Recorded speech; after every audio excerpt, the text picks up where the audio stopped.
We have seen how children enjoy storytelling in the classroom. And these are children who live in the multimedia world of screen, internet, television, iPad, tablets, and of course the mobiles.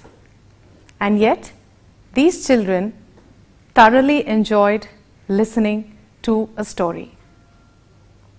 That is the magic of storytelling. That is the magic of the oral tradition. And therein begins its significance in the language classroom. For after all, as educators, that is our agenda, to get the child to learn the language, to get the child to become interested in the language, to get the child to explore the language, to get the child to try and discover ways and means of using the language himself or herself. Isn't that what we are all aiming for as language teachers and educators? What better way to do it than in a way where the child enjoys the transaction, the teacher enjoys the transaction, and together they have a wonderful time and they learn as well. This is what is achieved through the oral tradition. This is what is achieved when the teacher uses storytelling in the language classroom. The benefits of storytelling are immense for all the people who are involved in using stories. Let us of course begin with the children themselves. As we have just seen, when the children listen to stories, so what really happens when children listen to stories? When children listen to stories, first and foremost, there is no competition. When they answer questions, they are guessing and having fun. There is no right, there is no wrong. Nobody is better, nobody is weaker. It is in a cooperative social environment that children are getting a beautiful wide exposure to language, just like they would when they learnt their mother tongue. Think about it. When you learnt your mother tongue, did you learn grammar from your father? Did you learn vocabulary from your mother? Writing skills from your grandfather and reading skills from your grandmother? No. We learnt the whole of the language from everybody around us. And that is the opportunity that children get when they listen to stories.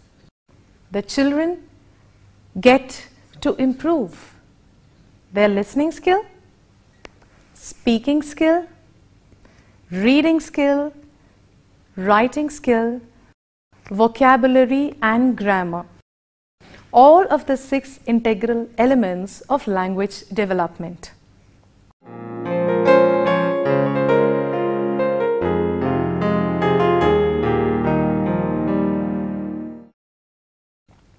We will look further into how this happens. Not only do all these skills develop in the child enjoys this learning, the child is motivated to learn more, and something very interesting happens when children listen to stories over a period of time. Children remember stories. So what is really happening is we are building their memory skills. What is also happening for the child is even the shy child who usually does not speak in the class starts becoming more confident. So this is an opportunity for the child's confidence to also develop. These are just some of the few benefits of storytelling in the classroom for the child. Now let us also look at you, the teacher or the educator who uses stories in the classroom. When you use stories in the classroom, children listen to you much more. Children enjoy listening to you. children begin to bond with you a lot better. And you will find that in the process of telling stories, your classroom performance improves. You engage with the language much more. You engage with the language much more easily. And these, for a teacher, are very important. The reason why children listen to you better when you tell stories is because storytelling is whole body communication. You use not just your voice, you use your face, your eyes, your fingers, the whole of your body to express and communicate with the child. And when you do that, there are two very important things. The child listens to you better, and you become a much more powerful communicator. Isn't that a fantastic benefit for a teacher, more so over a language teacher? Well, and another very interesting side effect of telling stories is that you become very popular with the children. They begin to trust you more. They share a lot of things, and their bonding with you improves very much. This has benefits for you even in classroom management. Think about it. Once the teacher enjoys using storytelling and is benefited from it, the child enjoys and the child is benefited from it, naturally the institution as a whole is highly benefited from this transaction. And it always happens that often parents come back extremely happy with what is happening in the classroom. Not only that, it has been found that a lot of behavioral issues with children can be traced back to language learning issues. If storytelling is used as a tool for effective and powerful language development, then consequently we are going to have less and less children with language issues, which means possibility of lesser children having behavioral issues, and all of these are very useful for the institution. Therefore, the benefits of storytelling are immense indeed.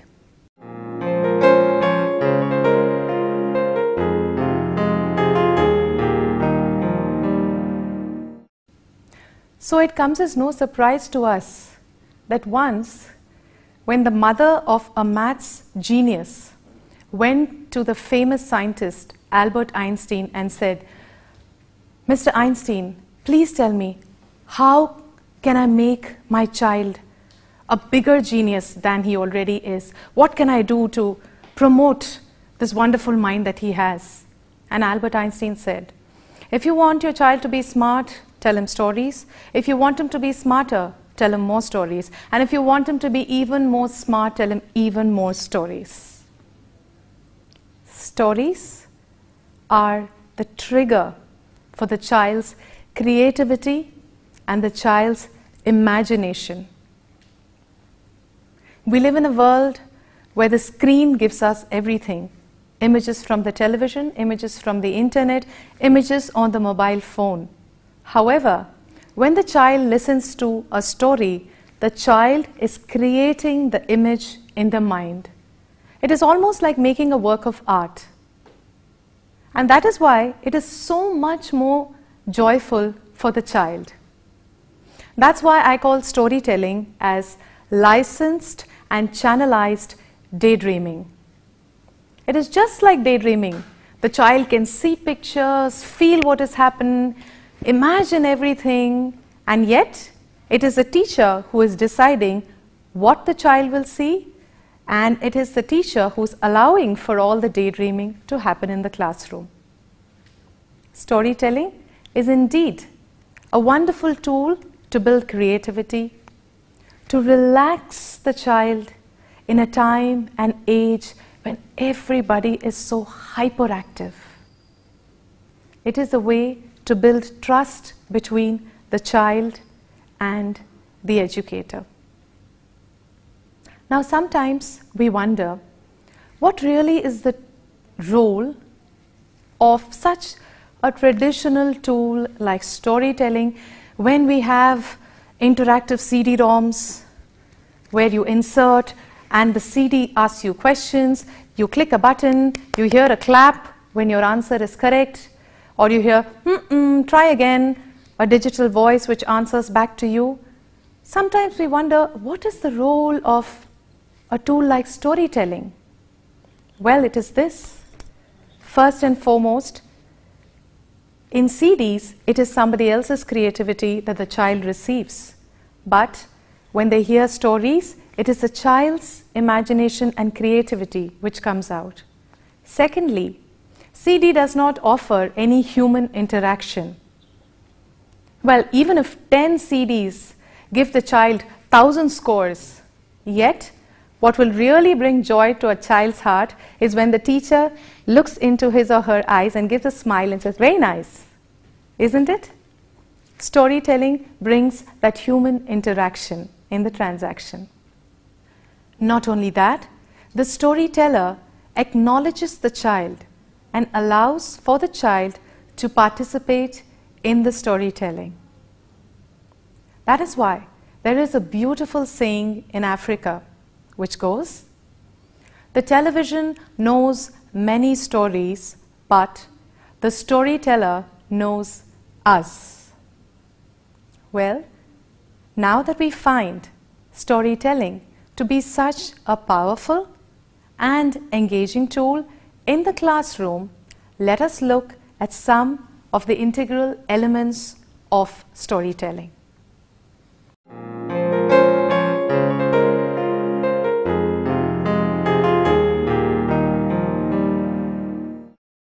Let us look at how specifically storytelling plays an essential role in language development.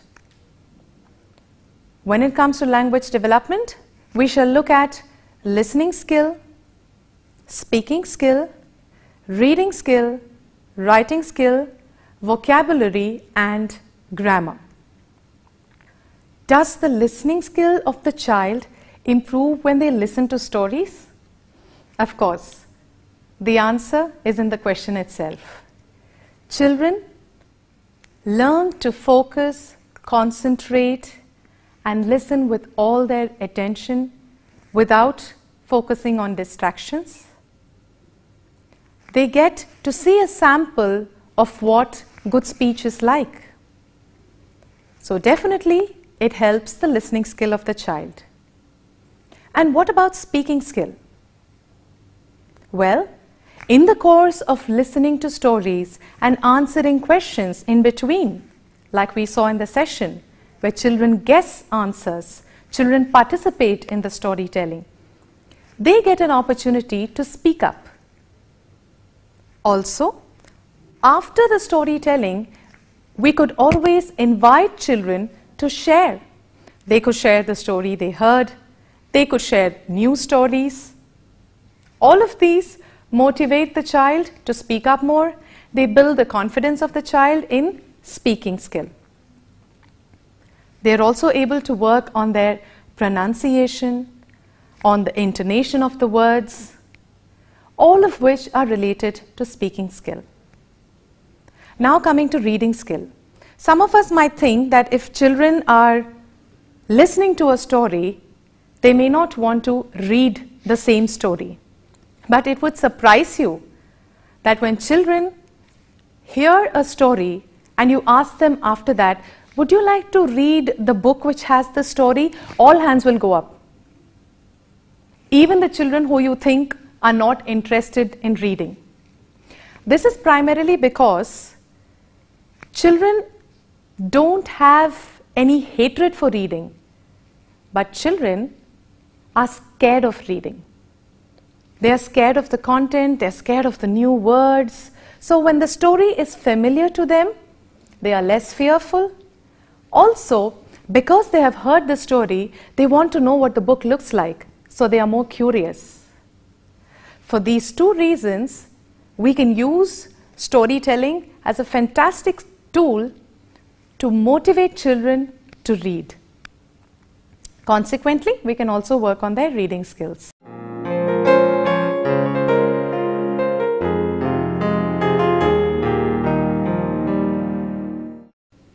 Now, what about writing?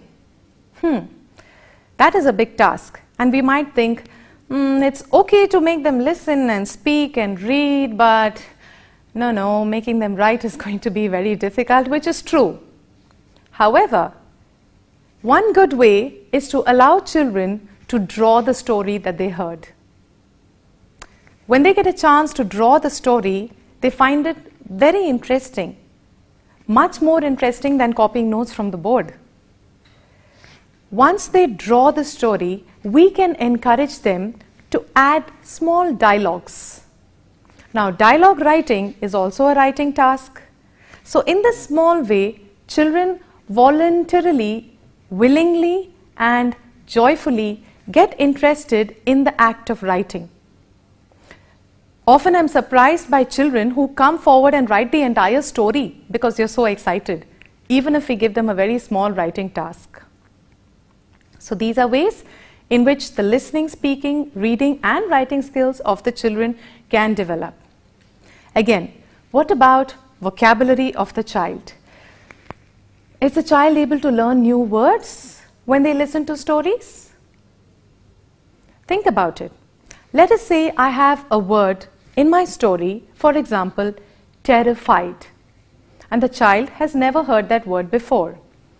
And in the story I say, the little girl was terrified. So through the drama, through the context of the sentence, I am able to support the child in giving meaning to that word. The child begins to sense that the word terrified may be related to fear. So in this ways, storytelling can be a very beautiful and powerful tool for introducing new words to the child. Lastly, grammar. Grammar is a nightmare for a lot of us, and trying to teach the rules of grammar is a bigger nightmare. Yes, children may not remember rules, but they eventually pick up sentence constructions, sentence patterns. For example, a very popular mistake with a lot of students is using the past tense of the verb when it is not required. For example, did you took my pencil? Is what they would say instead of saying, did you take my pencil? And suppose we have a story in which a rabbit is asking the kangaroo, did you take my biscuit? The children learn the phrase. After a few days, they will substitute, did you take my biscuit with, did you take my pencil? So even without their knowledge, they pick up correct grammar and correct sentence construction in very many ways. So in these ways, storytelling can be employed in a semi-structured and systematic manner for language development of the child in the language classroom.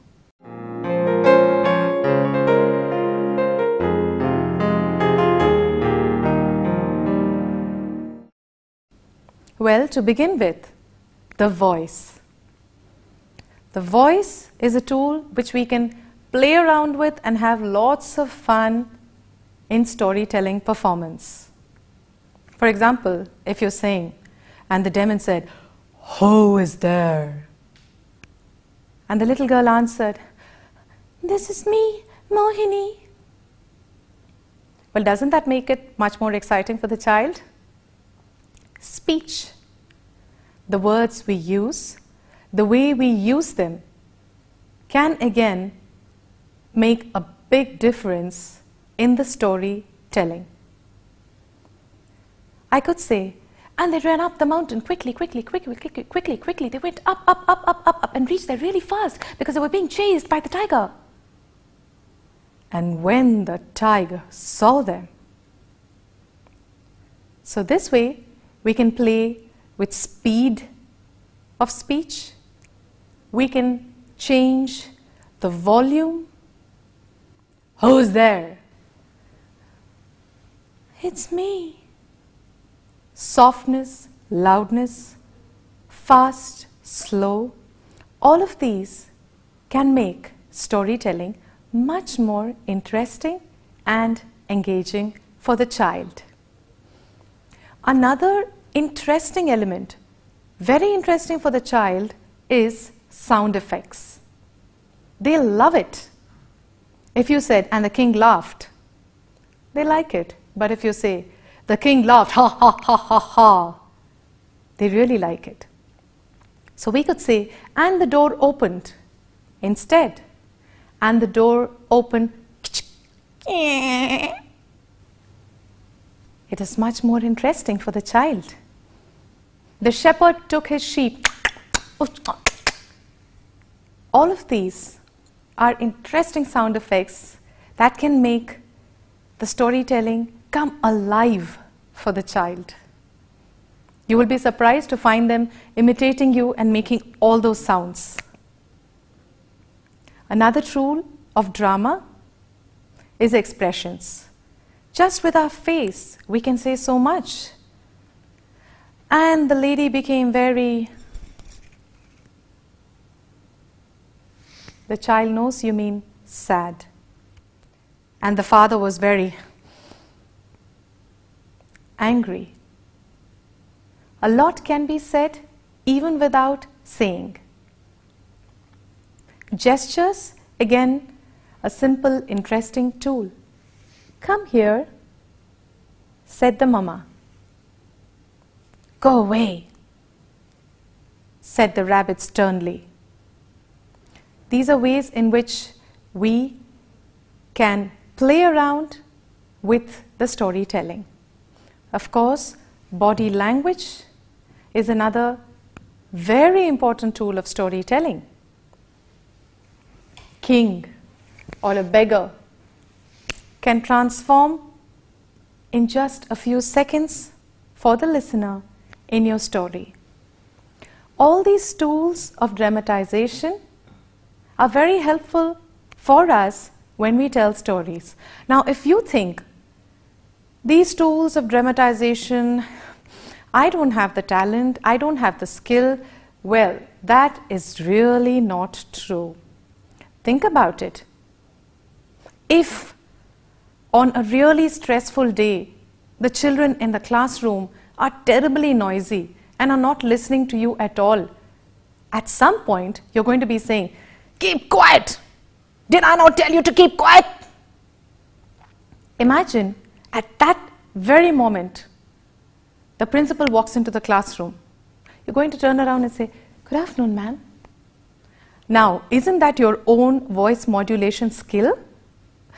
All of us have dramatization skills naturally in us. It is just that we do not explore it. So now is the chance to start exploring all your dramatic skills in the classroom with the children through storytelling.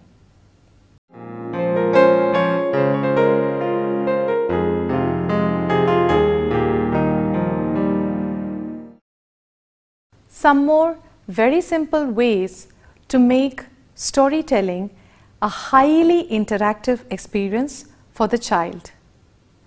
One primary tool, just like in poetry, we have a chorus or a refrain, something which repeats itself in a story, makes it very enjoyable and easy for the child. For example, in the story in which we heard, find, find, my fortune I will find. That line comes again and again and again in the story. This makes it very interesting for the child. Repetition. Repetition is a good tool to bring into stories. Another tool is other languages. We live in a country full of beautiful cultures and cuisines and languages. So, it is a good idea to bring in other languages into the storytelling, like I did. I brought in 2 lines of Bengali. Whatever language we know, we could just build in 2 lines from it. Jodi to dakshune ko na ashe tobe ekla cholo re. Or we could have someone else turning around and saying, Enna kavi paadinalum undan ullam irungavillai. It doesn't matter what language, it doesn't matter in what way we bring it in, but it makes it very interesting for the child. What one can also do is bring in music in simple small ways. We don't have to be singers. So if I said, and they went walking, they were quite tired. So they went ding lam lam, lam lam ding lam lam, tiding tiding, ding lam lam, lam lam ding lam lam, tiding tiding. This is a very small simple movement, a very easy song to sing, and it makes everyone so happy. Just moving their body is a little dance movement. This way we can bring in music and dance into the storytelling, making it so interactive for the child. And talking of interaction, bringing in participation of the child is up to us to entertain them in the story. So when we say, how do you think they went walking? Or how do you think they went? Did they go by? We can take suggestions from the children. So children might say, oh, they went by aircraft. Is it? Did they go like that? Oh, you think they went by train? We can allow children to answer. We can build their answers into our storytelling, and in this way also make storytelling a highly interactive experience for the child. Let us talk a little bit about the kind of stories that one can look at when we tell children. If you look back at the story that we just heard, it helps to choose simple stories with an interesting plot, with simple language, with few characters, not very complex, and which has a lot of feeling in it. Such stories are much loved by children because it is easy to understand, it is enjoyable, and children can join in the story. So do make sure that when you choose stories, you choose simple stories with an interesting plot, with simple language, with few characters, and most importantly, with a lot of dialogues. Dialogues bring alive storytelling. So in a story, when we have dialogues, it also gives us scope for voice modulation. So if I say, the father told his son to go and bring some money because the son was so lazy. Instead, if we add dialogues in it, we can say, the father said to the son, lazy son, go and make some money. And the son said, father, I don't know what is money. So adding dialogues gives a lot of scope to really make the storytelling a powerful and super fun experience for the child.